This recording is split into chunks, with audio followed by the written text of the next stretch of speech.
علی بھائی جو لوگ حج عمرہ کرنے جاتے ہیں اور سلپ ہو جاتے ہیں، خرگوش ہو جانا، وہاں کی ایک اصطلاح ہے، خرگوش ہو گئے بھائی، چھپ گئے خرگوشوں کی طرح، اور پھر ظاہر ہے وہ کما بھی رہے ہیں اور ہزاروں کی تعداد میں ہیں وہاں پہ. ظاہر ہے سعودی گورنمنٹ کے لیے بھی ایک ٹارگٹ ہے ان کو ڈھونڈنا نکالنا، بلکہ وہ کبھی کبھی ایک ایسی آفرز نکال دیتی ہے کہ بھائی جتنے بھی خرگوش چھپے ہوئے وہ آ جائیں، ہم معاف کر دیں گے اور پاکستان چلے آئیں، ہم کچھ نہیں کریں گے.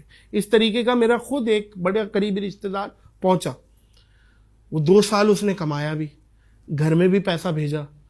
اب ایسی سچویشن میں اس کا وہ مال حلال ہے حرام ہے؟ مال کو تو حرام نہیں کہہ سکتے. وجہ اس کی وجہ یہ ہے کہ اگر وہ وہاں پر حلال طریقے سے کما رہا ہے تو اس کو حرام کہنے کا ہمارے پاس کوئی دلیل قرآن و سنت سے موجود نہیں ہے. البتہ آپ صرف اس ایکٹیویٹی کے اوپر بات کر سکتے ہیں جو وہ چھپ گیا. اس کو آپ مثال سے سمجھیں، ایک بندے نے چھری چوری کی، ہاں جی، لیکن اس نے مرغی بسم اللہ اللہ اکبر کہہ کے ذبح کی اس چھری سے، اس مرغی کو آپ حرام نہیں کہہ سکتے بھائی. واہ واہ واہ. ہاں، اس نے وہ مرغی سنت کے مطابق ذبح کی. ہاں، وہ چھری چوری کرنا ایک جز تھا، اس جرم کو جرم کہا جائے. اگلی بات، خوبصورت بات، یہ جب سے یہ کنٹریز کی باؤنڈریز بنی ہے نا، اس کے جہاں فائدے ہیں نا وہاں پہ انسانیت کے لیے نقصان اتنا بڑا ہے ایک کہ ایڈ کر انسان لوں، ہجرت نہیں کر سکتا. ایک بات ایڈ کر لوں پھر یہ اس کے بعد احرام پہن کے، کیونکہ مطاف میں اب جانے بھی نہیں دیتے عمرے والوں کو، کیونکہ حجر اسود کا بوسہ لینا اور وہ چیزیں طواف کرنا لوگوں کی خواہش ہوتی ہے مطاف میں، تو وہ ایسی فیک احرام باندھ لیتے ہیں، اس کو بھی اسی میں کنٹینیو کر دیں. ہاں جی، بات یہ کہ جب سے کنٹریز کی باؤنڈریز بنی ہے نا، جہاں اس کے فائدے ہوئے نا، سب سے بڑا نقصان یہ ہوا ہے کہ انسان ہجرت نہیں کر سکتا. اتنی ریسٹرکشنز لگا دی ہوئی ہیں دوسرے ملکوں نے کہ ایک شخص اگر کہیں رزق کمانے کے لیے جانا چاہتا ہے وہ اسے روک دیتے ہیں. پہلے ایسا نہیں ہوا کرتا تھا، لوگ ہجرت کیا کرتے تھے، پوری فیملیز، پورے قبائل ٹریول کرتے تھے. لیکن چونکہ ماڈرن ایج کے اندر ہم ان معاہدوں کے اندر بندھے ہوئے ہیں، ان کی پاسداری تو ضرور کرنی چاہیے، لیکن ان آسودہ حال ملکوں کو بھی دیکھنا چاہیے کہ ایک تو یہ ہے کہ یہ غریب ملک فوجیں بنا کے آپ کے اوپر چڑھ دوڑیں اور آپ سے یہ آپ کا مال ہتھیار لیں. تو امیر ملکوں کا یہ کام ہے کہ وہ غریبوں کو پھر موقع دیں کہ وہاں پہ آ کے لوگ کمائی کر سکیں. اب آ جائیں آپ حج عمرے کی طرف.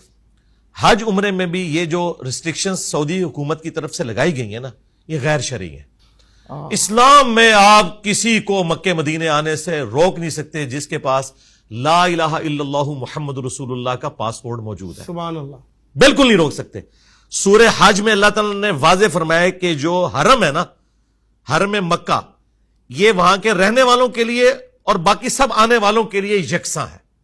آپ کو خانہ کعبہ شریف مسجد حرام کے اندر کوئی شخص رہنے سے بھی نہیں روک سکتا. وہ اللہ کا گھر ہے. جس طرح آپ اپنے ماں باپ کے گھر جا کے رہ سکتے ہیں نا پورے ایک وثوق کے ساتھ، یہ خدا کا گھر ہے اور آپ کے پاس پاسپورٹ موجود ہے. سعودی حکومت کا یہ کہنا کہ اتنے لوگ حج کریں گے، اس سے زیادہ نہیں کر سکتے، یہ بھی غیر اسلامی ہے. آج اپنی کیپیسٹی کے، جی میں آپ کو بتا رہا ہوں، کیپیسٹی نہیں، آج میں بتاتا ہوں جناب، میں انجینئر ہوں نا جی. ارے گدے کے ساتھ گدا لگا ہوا سرکار، میں انجینئر ہوں. آج آپ امریکہ یورپ کے حوالے کریں، انہیں بتائیں گے ٹریڈ اپرچونٹی ہے، وہ کہیں گے اس سال کتنے آ رہے ہیں آپ کے 20 لاکھ، وہ کہیں گے اگلے سال 1 کروڑ لے آؤ، وہ آپ کو مینج کر کے بتائیں گے. یہ کوئی مشکل کام نہیں ہے، پیسہ لگائیں، مینج کریں، ہو سکتا ہے. جن کے ذاتی کاروبار ہیں انہوں نے اتنی فرنچائزز دنیا میں نہیں کھول لی ہیں. آپ مثالیں دیتے ہیں جی، اتنے دنوں میں یہ ہوا جی، چائنا نے جی 2 ہفتے کے اندر اتنے بیڈز کا ہاسپٹل بنا دیا. کیوں بنایا؟ ہاں، سعودیہ ہوتا تو ان سے تو نہیں بننا تھا بھائی، نہیں بنتا بنواؤ، تمہیں اللہ نے ریسورسز اس لیے دیے تھے، اور صحرا ہے، خالی ہے بہت. اور میں آپ کو بتاؤں دنیا میں لاکھوں لوگوں کا حج ان کی وجہ سے رہ رہا ہے. وہ کہتے ہیں اگلے سال آؤ، اگلے سال 5 لاکھ بڑھ جاتا ہے، وہ بیچارے کر نہیں سکتے. یہ کام بالکل نہیں ہونا چاہیے، آپ رکھیں. اب آئیں وہ جو آپ نے کہا کہ طواف کعبہ میں احرام پہن کے، جی بالکل احرام پہن کے کریں. احرام آپ احرام کی نیت کے بغیر بھی 2 چادروں میں پھر سکتے ہیں. نبی الاسلام کا عمومی لباس ہی 2 چادریں تھا. یہ صرف احرام کی حالت میں نہیں، نبی الاسلام نے جامعہ ترمذی ابو داؤد میں موجود ہے، نبی الاسلام اس حال میں برآمد ہوئے کہ آپ نے گرین کلر کی تہمد اور گرین کلر کی اوپر چادر اوڑھی ہوئی تھی. اس طریقے سے بخاری مسلم میں آپ کو وائٹ کلر کی بھی ملے گی. یہ نبی الاسلام کا عمومی لباس تھا، کرتا یا چادر اور نیچے تہمد. لہٰذا یہ جو احرام ہے نا، احرام اس وقت اپلائی ہوگا جب آپ نیت کریں گے عمرے کی، پھر اس کی پابندیاں ہوں گی. ورنہ عام حالت میں اگر آپ احرام کے ساتھ چلے گئے اندر اس لیے کہ وہ طواف کعبہ وہاں کرنے دیں گے، یہ آپ کا رائٹ ہے. یہ سعودی حکومت کا یہ کام نہیں ہے کہ لوگوں کو یہ مجبور کرے کہ بھئی تم نے دوسری بلڈنگ کے اوپر جانا ہے، فلانا تیسری بلڈنگ کے اوپر جانا ہے. یہ ریسٹرکشن اسلام میں بالکل نہیں ہے. آپ کیپیسٹی بڑھائیں. اچھا، ایک کوئی قریبی دوست یا بندہ کنڈے کی بجلی استعمال کرا ہوا ہے اور ہمیں پتہ ہے، اس نے بھی بتایا ہوا ہے بھائی بجلی کا بل بہت آ رہا ہے اس لیے کنڈا ڈالا ہوا ہے، اور اس کے اے سی میں آپ بیٹھے ہوئے ہیں، اس کے پنکھے میں آپ بیٹھے ہوئے ہیں، مستفید آپ بھی ہو رہے ہیں، تو یہ کس زمرے میں آئے گا آپ کے حساب سے؟ کیونکہ وہ چوری کر رہا ہے اور آپ کو پتہ ہے یہ چوری ہے اور اس کی ٹھنڈک لے رہا ہے. دیکھیں، کسی ایک خاص موقع کے اوپر تو اس کے اوپر کوئی شریف فتویٰ نہیں لگے گا، لیکن اگر آپ کو یہ سب کچھ پتہ ہے اور اس کے باوجود آپ مزہ لینے وہاں گئے ہیں پھر تو حرام ہے.